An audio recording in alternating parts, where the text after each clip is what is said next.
Olá pessoal, boa noite. Estamos aqui começando a segunda parte da adjudicação compulsória, né? Ontem nós não tivemos aula ao vivo, eu estava muito cansado e realmente dar aula cansado não ia ser legal.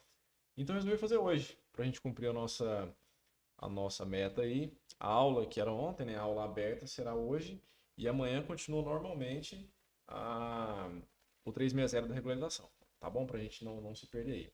Então, pessoal, hoje a gente vai falar sobre a segunda parte do provimento 150, né? Que a gente está caminhando aí pelo provimento 150, falando exatamente da adjudicação compulsória extrajudicial, adjudicação fora do Poder Judiciário, ok? Então, se você não assistiu a aula anterior, que é a primeira parte, que a gente falou aí sobre os 4 primeiros artigos desse provimento, eu recomendo que você dê uma olhadinha aqui no Instagram ou no YouTube e se integre do assunto aí, tá? Ah, Lucas, eu não assisti a primeira parte, estou aqui ao vivo, quero assistir. Tem algum problema? De forma alguma.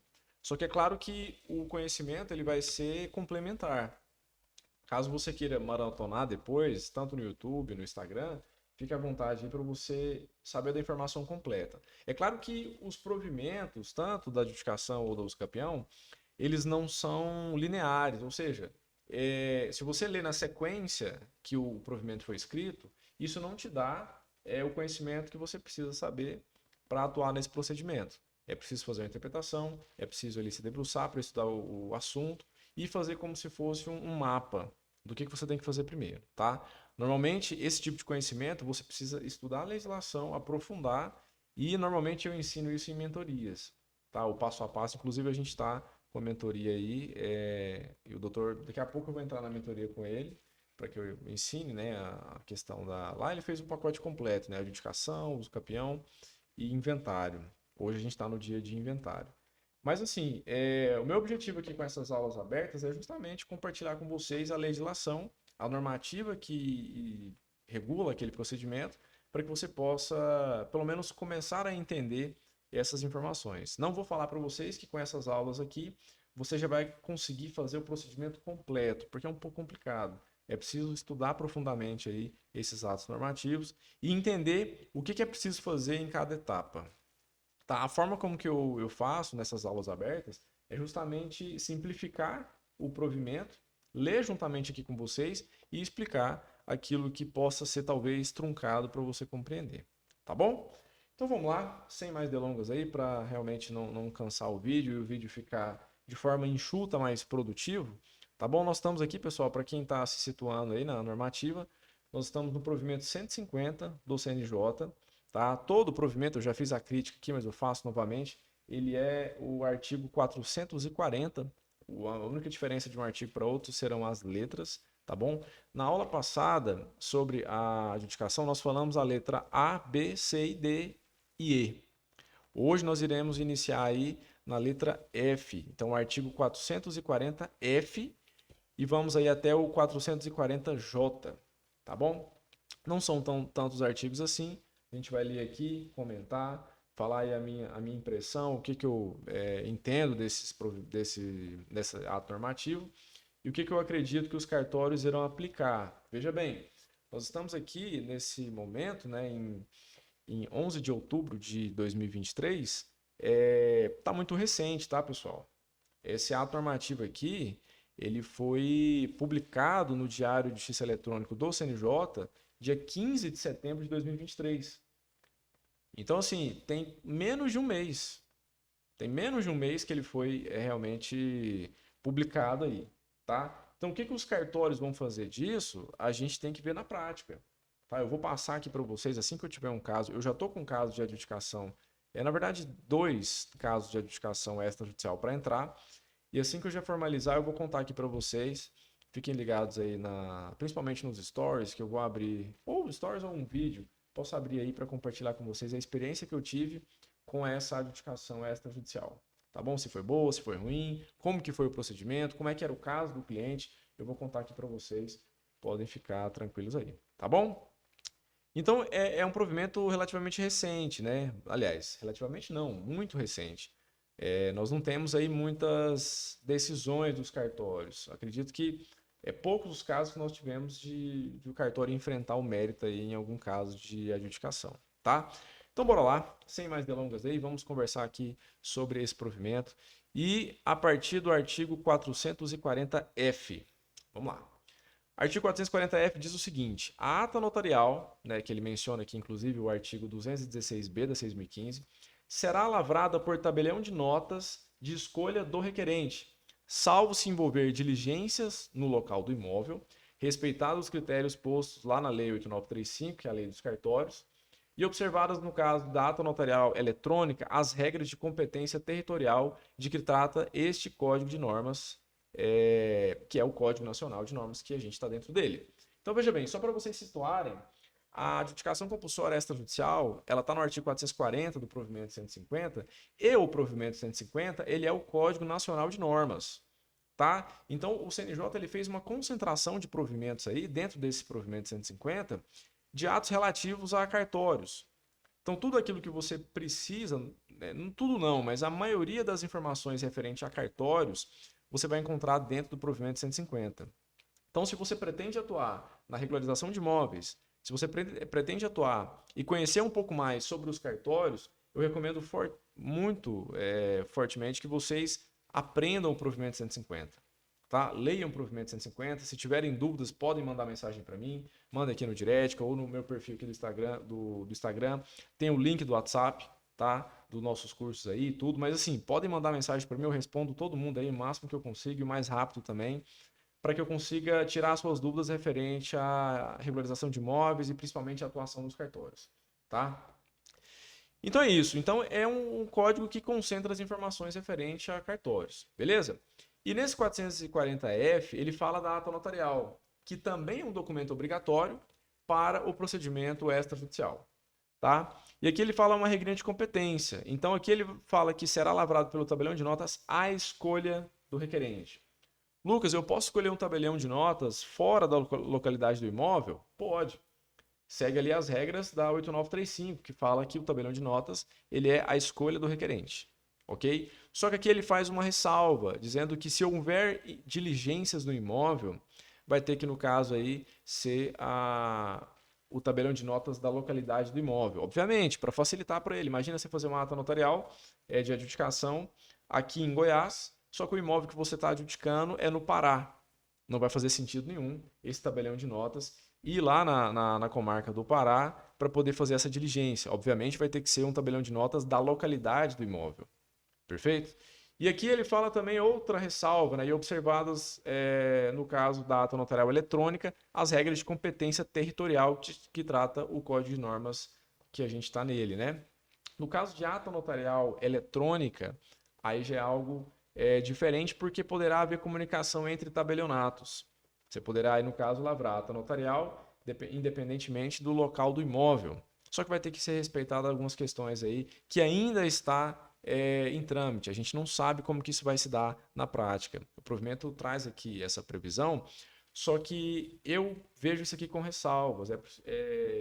Eu recomendo que quando você for fazer uma adjudicação aí, faça com um tabelião de notas da localidade do imóvel que você não vai ter nenhum problema. Nesse primeiro momento, eu não lavraria essa ata notarial eletrônica, tá? Vamos ver como é que vai acontecer, faz aí algumas aí para ver se vai dar certo, para depois a gente começar a pensar em facilidades, que no caso seria essa ata notarial eletrônica. Pra você ter uma ideia, a gente não está tendo ainda nem a lavratura de ata notarial no procedimento de uso capião, que o procedimento de uso capião está aí desde 2016 vigente. Então ainda se está fazendo a uso capião com a ata notarial física. Óbvio, foi com o provimento 100 que nós tivemos aí a possibilidade de lavratura de atos eletrônicos, né, que foi recente aí. Só que mesmo assim, ainda não se está aplicando para uso capião. Então espera ver como é que vai acontecer primeiro. Não vamos aí tentar essa lavratura de ata notarial eletrônica para fins de adjudicação compulsória. Beleza? Artigo 440-G diz o seguinte: além de seus demais requisitos, para fins de adjudicação compulsória, a ata notarial conterá. Então, regra geral, a ata notarial tem seus requisitos aí previstos no Código Civil, regra geral. E aqui ele fala para nós alguns requisitos que essa ata notarial tem.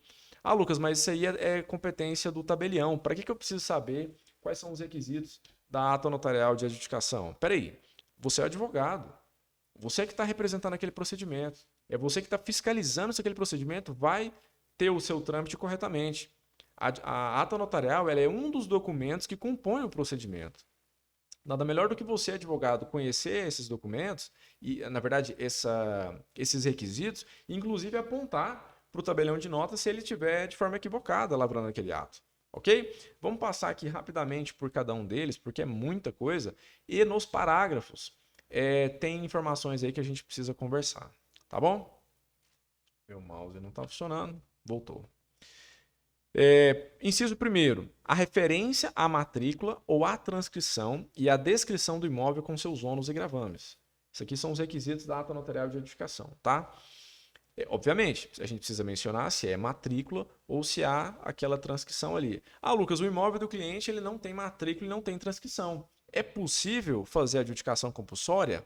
Pessoal, a jurisprudência entende que não, tá? Então aí no caso você vai ver que talvez a gente vai ter que partir para uso capião. Por que acontece? No caso da adjudicação, é preciso ter uma referência específica ali na matrícula. É preciso ter uma descrição completa e uma ficha tabular, onde nós consigamos aí definir e especificar aquele imóvel que está sendo adjudicado. Ok? Quando não há essa menção, não há um documento público ali que possa aferir com precisão a identificação daquele imóvel, a jurisprudência entende que não há possibilidade da adjudicação compulsória, nem judicial e nem extrajudicial. E eu concordo. Tá? É preciso ter ali uma ficha tabular para a gente ter como referência, mesmo que precário seja, numa eventual transcrição. Tá? 2.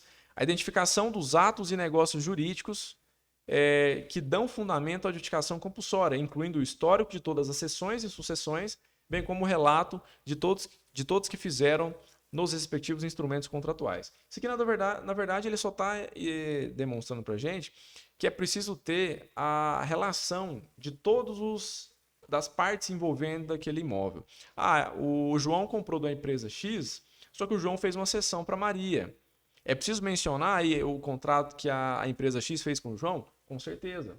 A gente precisa demonstrar ali o liame, tá? A vinculação daquele proprietário anterior com o atual promitente comprador ali, que vai ter o seu título registrado ao final da adjudicação, tá? Então, novamente, a identificação dos atos e negócios jurídicos que dão fundamento à adjudicação compulsória. Ou seja, o título que envolve ali aquela adjudicação.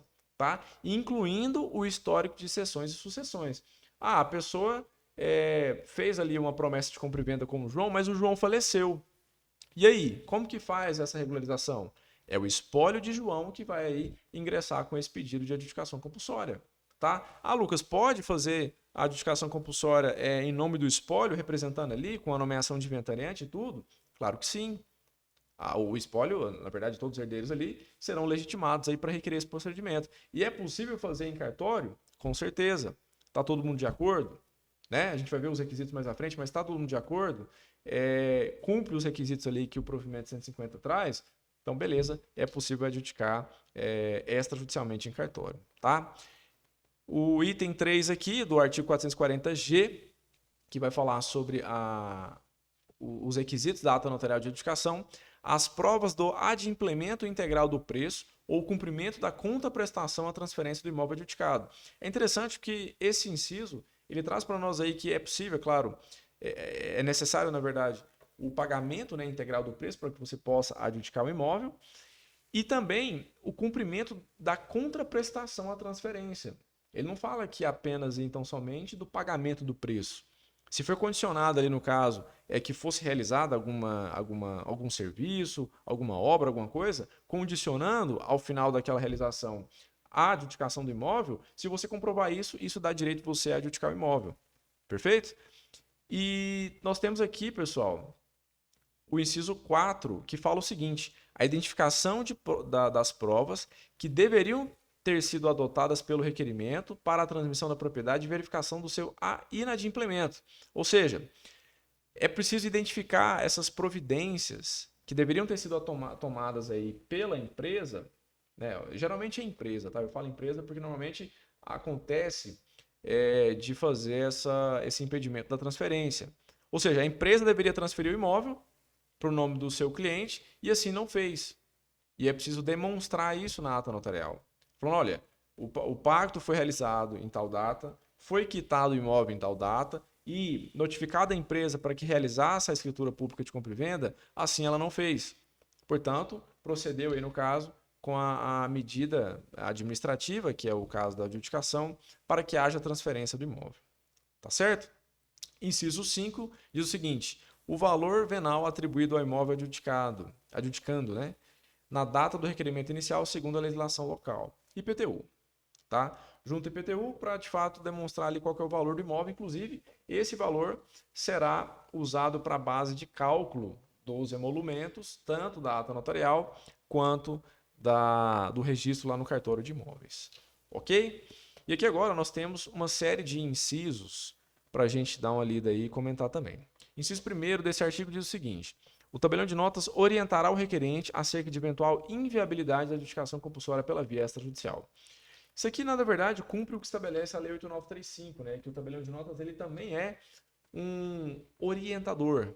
Ele precisa orientar as partes que estão formalizando juridicamente aquela vontade delas, né? No caso da adjudicação, é ter o imóvel para si, de que é possível dar errado aquele procedimento, tá? Nada melhor do que um profissional dotado de fé pública, como é os tabeliões de notas, para orientar você e o seu cliente se tem algum procedimento errado ali, se tem alguma coisa que está errado ali, tá? E de fato, a ata notarial, a gente vai ver na frente, ela não serve como título de transmissão. Embora ela seja feita num documento bonito ali, aquela coisa toda com papel moeda, né? Aquela coisa bonita e tudo, na verdade não haverá ali a transmissão de fato. Isso aqui, na verdade, é só um elemento de prova que a gente vai constatar isso mediante um documento público para que o procedimento seja protocolizado lá no registro de imóveis. Tá certo? Inciso 2 não, o parágrafo 2º diz o seguinte: o tabelião de notas fará constar que a ata não tem valor de título de propriedade. Eu acabei de dizer isso. Que se presta à instrução do pedido de adjudicação compulsória perante o cartório de registro de imóveis e que poderá ser aproveitada em processo judicial.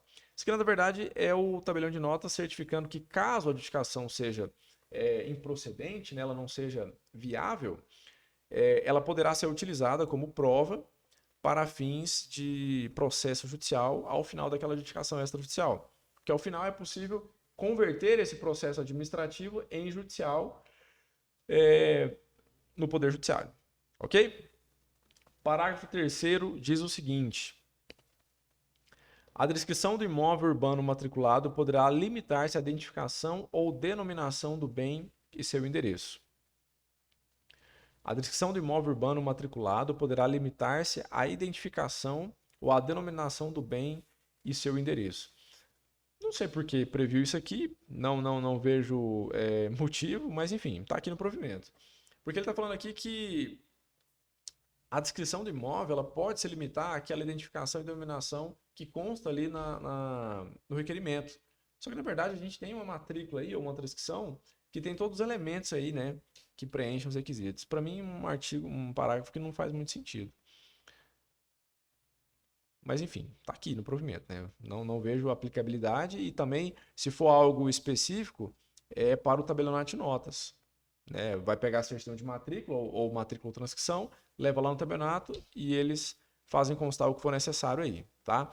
Não vejo atenção nenhuma nesse parágrafo 3º aqui, porque a gente possa se preocupar com isso, tá? Até porque a descrição da matrícula ou transcrição já vai vir todos os elementos aí que precisam ser identificados. Não tem outro documento que a gente possa juntar que identifique o imóvel, ok? Parágrafo 4º. Caberá ao tabelião de notas fazer constar informações que se prestem a aperfeiçoar ou complementar a especialidade do imóvel, se houver também competência do tabelião, se ele entende, no caso, que há documentos ou elementos complementares para que ingressem aí na ata notarial, ele vai fazer constar. Parágrafo 5º. Poderão constar da ata notarial imagens, documentos, gravações de sons, depoimentos de testemunhas e declarações do requerente. As testemunhas deverão ser alertadas de que a falsa afirmação configurará crime. Isso aqui, na verdade, é a réplica, né, do que já consta no provimento 149, que é o da uso capião. Que é que é preciso juntar elementos de prova juntamente naquela ata notarial. tá? Podem ser juntadas imagens, documentos, gravações de som e o principal, testemunhas, tá? Testemunhas que participaram da formalização daquela promessa de compra e venda, por exemplo, tá? Só para contextualizar, para quem talvez ainda não saiba, mas a adjudicação compulsória serve para transferir propriedade quando o promitente comprador formaliza uma compra e venda e a empresa ou aquela pessoa física impede a pessoa de ter a sua escritura pública, não outorga a escritura pública. Daí a gente entra com a adjudicação para que haja uma transferência forçada, ok? Da propriedade. Trata-se, na verdade, de uma regularização pela via seria ordinária, digamos, né? Ordinária, na verdade, seria quando houvesse a transmissão do título, que é a escritura de compra e venda, para o adquirente. Como não há essa escritura pública de compra e venda, nós temos que pegar aí uma aquisição derivada, né, que não é originária, eu falei aqui de forma equivocada, ela é uma aquisição derivada, porque precisa, aí, no caso, dessa formalização desse processo para que haja a transferência ao adquirente. Ok? Beleza. Então, o principal elemento aqui é a testemunha, tá? Nós temos que juntar testemunhas para que nessa ata notarial faça constar que a pessoa conhece o adquirente, o promitente comprador, e que ele de fato houve o pagamento do preço ali e tudo mais. Tá? Isso tudo como elemento de prova aí para que o registrador de imóveis possa compreender o caso e de fato ver que o seu cliente preencheu os requisitos para adjudicação. Ok? Parágrafo 6º. Para fins de prova de quitação, na ata notarial poderão ser objeto de constatação, além de outros fatos ou documentos. Aqui ele traz para nós uma lista. Tá vendo que o provimento ele é bem intuitivo, no sentido de passar para nós as informações que devem constar nessa ata notarial e para que isso seja como prova, para provar que o seu cliente realmente adquiriu aquele imóvel mediante a adjudicação. Na verdade, ele adquiriu como promitente comprador e a adjudicação vai transferir de fato a propriedade para ele. Então, esses elementos aqui servem como prova para de fato demonstrar que o seu cliente adquiriu o imóvel, que é o quê? Inciso primeiro, ação de consignação e pagamento com valores depositados. Ou seja, a boa-fé do adquirente, boa-fé do promitente comprador, que de fato, mediante ali o pagamento do preço, se comprometeu a comprar aquele imóvel. E a empresa ou pessoa física ali impediu ou não está outorgando o que deveria fazer a escritura pública de compra e venda. Tá? Inciso 2. Mensagens, inclusive eletrônicas, em que se declare quitação ou reconheça que o pagamento foi efetuado. Veja que o provimento ele é bastante atual. Ele reconhece até as comunicações pela via online, né? WhatsApp, Telegram, e-mails. Então, isso tudo vai servir como prova para que o tabelião de notas faça constar na ata de adjudicação que houve a quitação do preço ali que precisava para que aquela compra e venda formalizasse, ok? O que faltaria mesmo era somente a escritura pública de compra e venda, que não foi outorgada, é o que motiva a adjudicação compulsória, ok? O terceiro aqui, comprovantes de operações bancárias. Óbvio, o cliente comprou ali o imóvel, ele tem ali comprovantes de que pagou o preço do imóvel e, claro, merece ali a sua atenção. Esse comprovante é um dos mais importantes, tá? Se tem muito tempo que o cliente comprou o imóvel, pagou ali mediante depósito e tem só um recibo, isso já vale. Então, o próximo inciso aqui vai ser recibo, mas eu já estou antecipando, porque inclusive eu estava conversando com o advogado ontem e o caso dele vai ser adjudicação extrajudicial. E ele falou para mim, ô Lucas, o cliente comprou o imóvel em 1994, né? E não tem comprovantes de transferência bancária. Eu falei para ele, não, beleza, mas aí tem o recibo? Se tiver o recibo, tá tudo certo. É um tipo de comprovação de que a pessoa pagou o preço, tá? Inciso 4, informações prestadas em declaração de imposto de renda. Se a pessoa declarou aquele valor que ela comprou o imóvel no imposto de renda, isso também serve como prova de quitação, tá? É preciso juntar isso tudo ao tabelião de notas.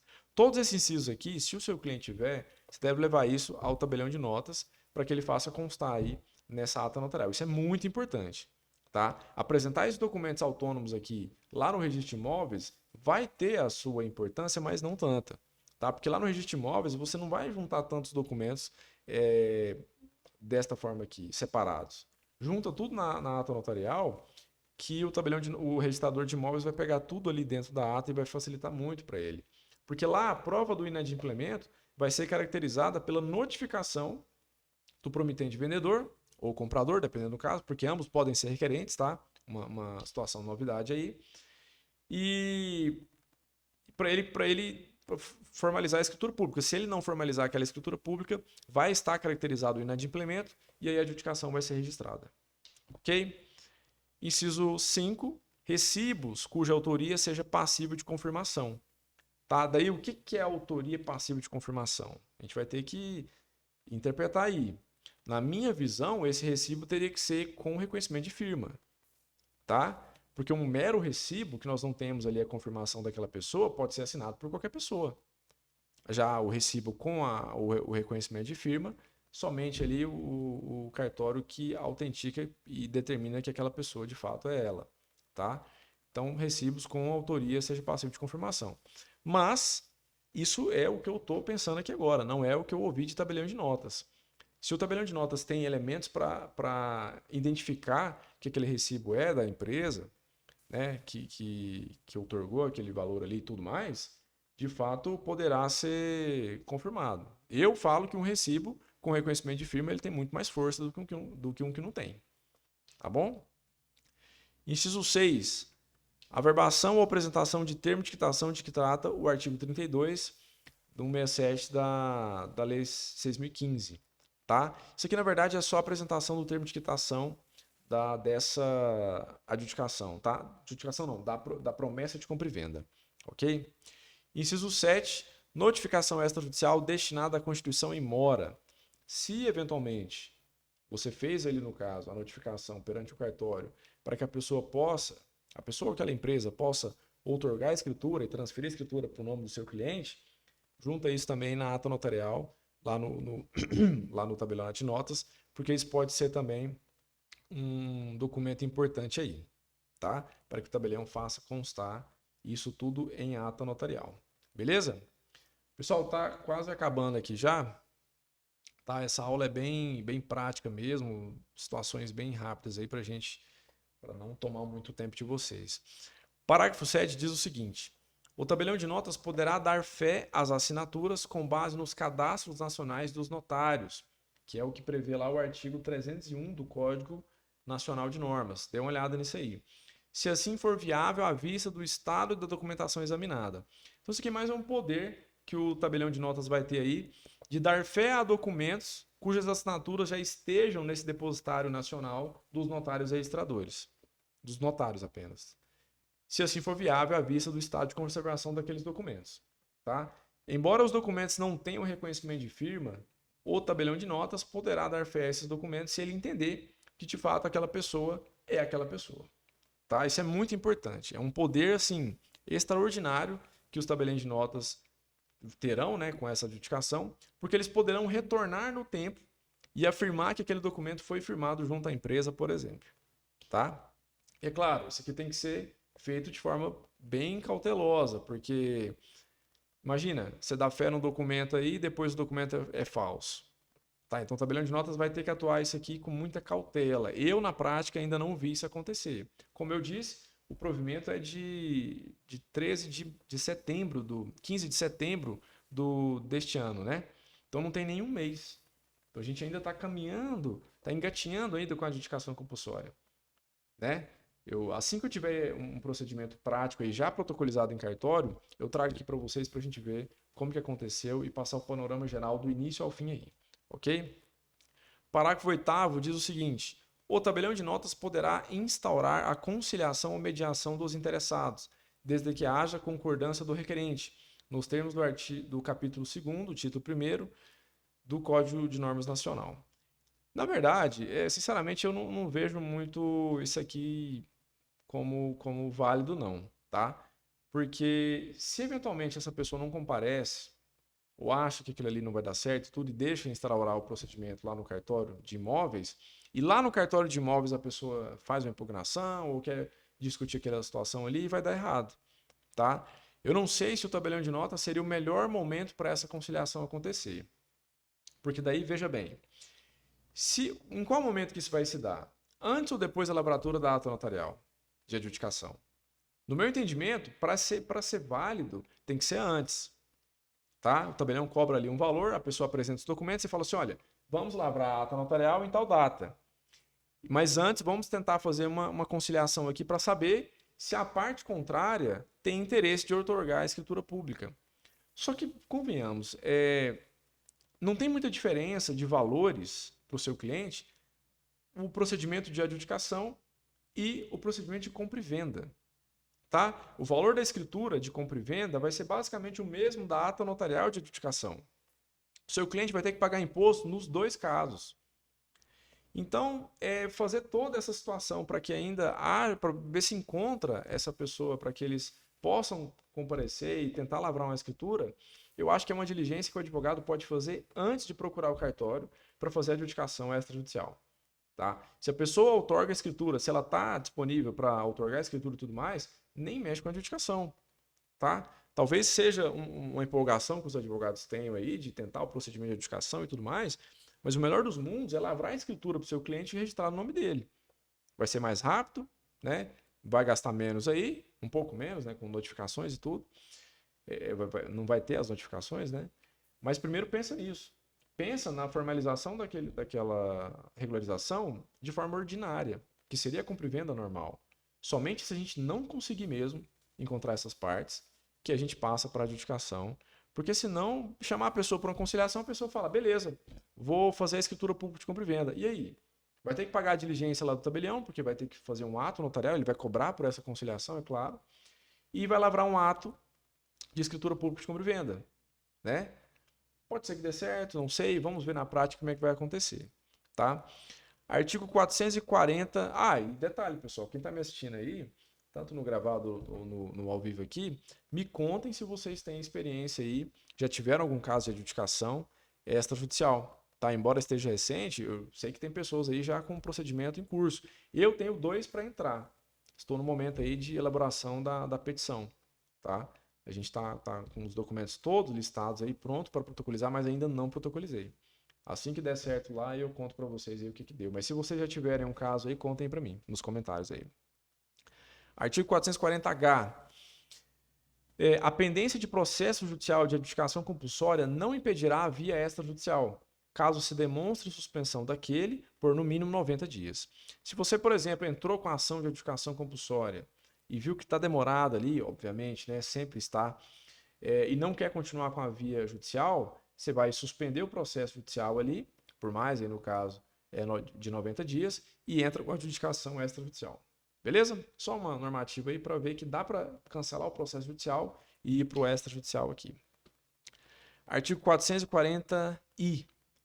A qualificação notarial ou registral será negativa sempre que se verificar em qualquer tempo do processo ilicitude, fraude à lei ou simulação. Isso aqui dá caso até de encaminhar os documentos à Polícia Civil, né? Mas, enfim, é um ato normativo, está previsto aqui, a gente precisa comentar sobre isso. Que é, de fato, como se fosse uma penalidade, né? Um alerta, na verdade, para que, caso haja fraude de documentação, isso vai dar por encerrado aí o procedimento de adjudicação. Na verdade, nem vai ser por encerrado, porque não, ele fala notarial e registral, né? Então não será lavrada a ata notarial, tampouco vai ser feito o registro aí se houver a identificação de que algum documento ali foi ilícito, houve fraude ou simulação, tá? Último artigo aqui de hoje, artigo 440-J. A inércia do requerente em qualquer ato ou termo, depois de decorrido o prazo fixado pelo oficial de registro de imóveis, levará à extinção do processo extrajudicial. Isso aqui, na verdade, é a desídia, né? Então, se o cartório de registro de imóveis comunica com você para exigir alguma documentação e tudo mais, ele vai fundamentar a extinção do procedimento no 440-J. Então, toma muito cuidado aí com a comunicação do oficial de registro de imóveis. Caramba, que notificação alta. Toma cuidado aí com o oficial de registro de imóveis, porque o prazo estipulado por ele será fatal aí, tá? Claro, ele vai sopesar no caso concreto ali e tudo mais, mas não brinca não. Não deixa de apresentar tudo que ele quer no momento ali que ele estipular, Porque eu já vi casos acontecerem da pessoa espernear tentando voltar ao processo extrajudicial, teve que iniciar tudo de novo. Isso foi no caso de uso capião, né? Não de adjudicação. Tá bom, pessoal? Então vamos encerrar aqui a aula de hoje, porque eu tenho que entrar numa mentoria agora. Já até passei do prazo, mas o doutor vai me perdoar lá. Tá bom? Pessoal, amanhã então nós temos aí 360 da regularização, tá? Entre esses horários aí, 7h30, 8 horas, a gente entra ao vivo aí para bater um papo com eventuais perguntas que vocês me fizerem. E caso tenha algum advogado que queira entrar ao vivo, a programação segue normal. Somente hoje a aula mudou o horário, porque ontem eu estava muito cansado, eu não conseguia dar essa aula, não conseguia me dedicar, não conseguia nem praticamente ler direito, assim. Então foi por isso que a aula não foi ontem, tá bom? Então a gente se vê amanhã no 360 da regularização de imóveis. Muito obrigado pela sua presença e nos vemos numa próxima. Ficou com alguma dúvida? Deixa aqui nos comentários que vai ser um prazer te responder, tá bom? Nos vemos numa próxima. Valeu, até mais.